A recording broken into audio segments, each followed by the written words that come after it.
కొంచెం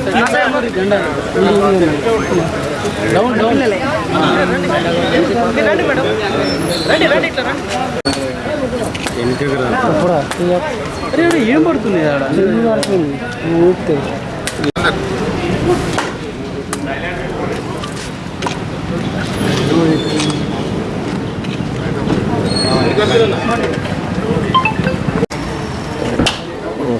ఓలత్తలేరు ఒక కొంచెం వెనకారు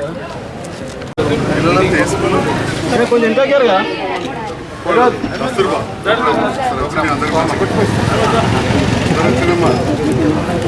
ఎవరు జరుగుతలేరు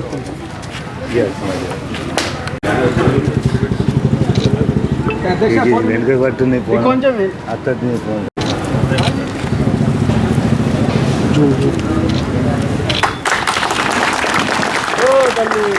జెండా కింది కానీ ఇప్పుడు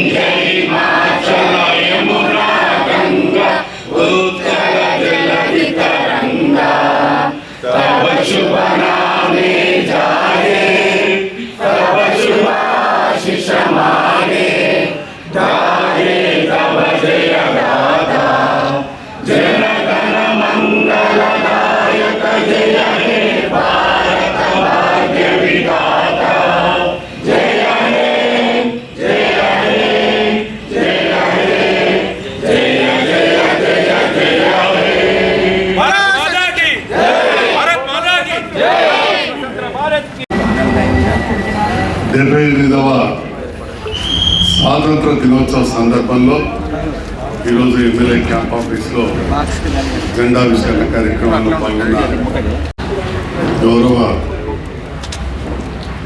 మున్సిపల్ వైస్ చైర్మన్ గారికి, కౌన్సిలర్స్కు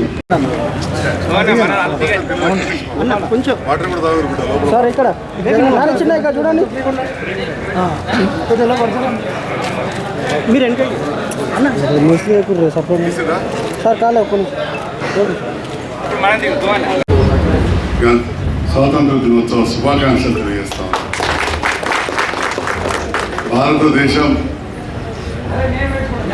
కొన్ని శతాబ్దాలు విదేశీయుల పాలన ఉండి 75 సంవత్సరాల క్రితం ఎంతోమంది త్యాగాల ఫలితం, ఎంతోమంది అమరుల ఫలితం, ఆ స్వాతంత్ర యోధుల కష్టాలు, ఆ కుటుంబాల కష్టాల ఫలితంగా భారతదేశానికి స్వతంత్రం వచ్చింది. స్వతంత్రం వచ్చిన తర్వాత కూడా ఎన్నో ఒడిదుడుకులు, దేశ విభజన, ఆ విభజన తర్వాత ప్రభుత్వం కొన్ని ప్రణాళికలు ఏర్పరచుకొని, పంచవర్ష ప్రణాళికలు ఏర్పరచుకొని, మరి ఆనాడు తిండి కూడా లేని పరిస్థితి. ముందుగా మనం ఆహార ఉత్పత్తి పెంచుకోవాలని చెప్పి అప్పుడున్న నెహ్రూ గారి నేతృత్వంలోని ప్రభుత్వం మన దగ్గర నాగార్జున సాగర్ డ్యామ్ కావచ్చు, శ్రీరామ్ సాగర్ ప్రాజెక్ట్ కావచ్చు, పంజాబ్లో బాక్రా నంగల్ కావచ్చు, ఇట్లా చెప్పుకుంటూ పోతే చాలా నదుల పైన ఆనకట్టలు కట్టి కాలువలు తవ్వి మన జగిత్యాల ప్రాంతానికి 75 సందర్భంలో కాలువలు వచ్చాయి. అప్పటి వరకు కూడా వ్యవసాయ ఆధారిత ప్రాంతమైన జగిత్యాల్లో సరిగా కడుపు నిండా తినడానికి బియ్యం కూడా దొరికేది కాదు. మక్క గట్క తిని బతికిన రోజులు, కూలీలకైతే మక్క గట్కనే పెడదాం. మరి అలాంటిది ఇవాళ స్వయం సమృద్ధి చెంది మన దేశం ఇప్పుడే కాదు ఇంకో 3 సంవత్సరాల వరకు కూడా ఆహార ధాన్యాల నిల్వలను ఏర్పరచుకునే పరిస్థితికి వచ్చింది. అంటే ఈ రకంగా విదేశీయుల పాలనలో చదువుకు చాలా దూరం, మహిళలకు అయితే అసలు చదువంటేనే తెలియని పరిస్థితి.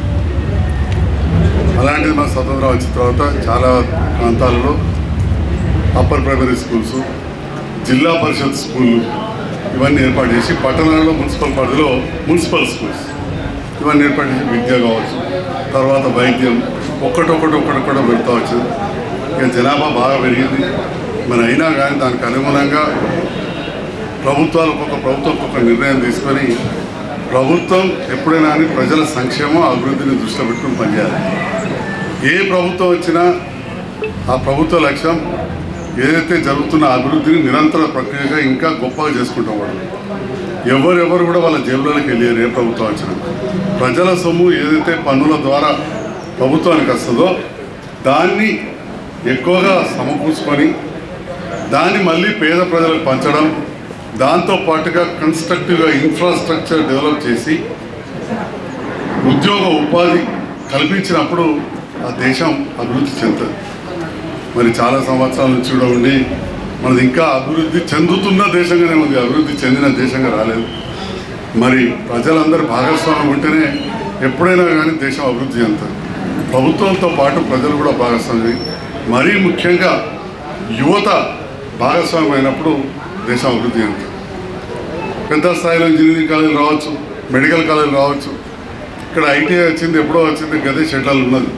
ఇప్పుడు గౌరవ ముఖ్యమంత్రి రేవంత్ రెడ్డి గారి నేతృత్వంలో టాటా వారితోటి కొలాబరేషన్ చేసుకొని అడ్వాన్స్డ్ టెక్నికల్ సెంటర్లు స్టార్ట్ చేస్తూ ఉన్నారు.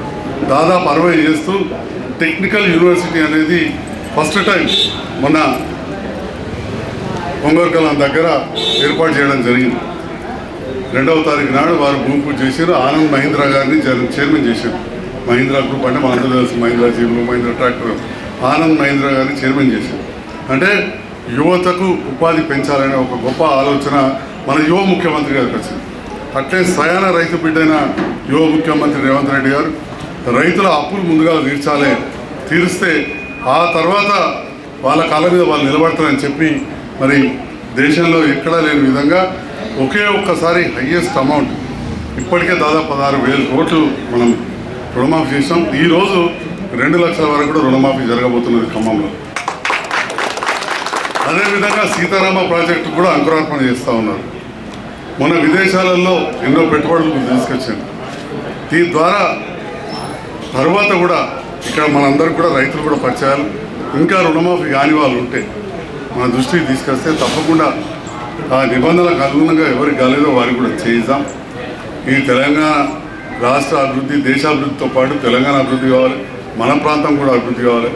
ఇక్కడి అధికారులు, ప్రజాప్రతినిధులు, నా కుటుంబ సభ్యులు లాంటి మీ అందరి సహకారంతో జగిత్యాల ప్రాంత అభివృద్ధి కూడా చేస్తాం.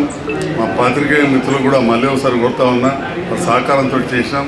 వారికి కొన్ని కోరికలు ఉన్నాయి వాళ్ళ ఇళ్ళ విషయాల్లో. తప్పకుండా నేను చిత్తశుద్ధితో ఉండబట్టే ఏదో ఇక్కడ తూతు మంత్రం వచ్చి రోజు చాలామంది వచ్చి చెప్పుతారు. కానీ దీనికి మంత్రి ఎవరు, వీళ్ళకి ఇళ్ళ పట్టాలు ఇవ్వాలంటే రెవెన్యూ మంత్రి మరియు ఐ&PR అంటే వాళ్ళ పబ్లిక్ రిలేషన్స్ మంత్రి, అది పొంగులేటి శ్రీనివాసరెడ్డి గారు. 5 తీసుకుపోయి వారిని కలిపేయడం జరిగింది. వీరికి ప్రభుత్వంలో పాత్రికేయులకు అధికారికంగా పెద్ద మీడియాకు అంటే ప్రెస్ అకాడమీ చైర్మన్, వారి పేరు కూడా శ్రీనివాసరెడ్డి గారే. చాలా సీనియర్ పాత్రికేయులు, వారిని కూడా ఈ టీం కలిపేయడం జరిగింది ఫోన్ చేసి.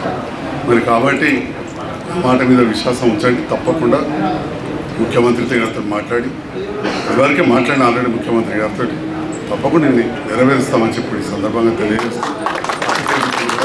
వచ్చినందుకు ధన్యవాదాలు. మరొకసారి చిన్నారులందరూ కూడా శుభాకాంక్షలు. ఉమ్మడి కస్తూర్బా స్కూల్కి ఇదివరకు వచ్చిన, ఈసారి కూడా మళ్ళీ 2వ సారి ఎమ్మెల్యే గెలిచాం కాస్త మీకు ఏ అవసరం చేస్తాం. మేడం గారికి థ్యాంక్స్ అమ్మా.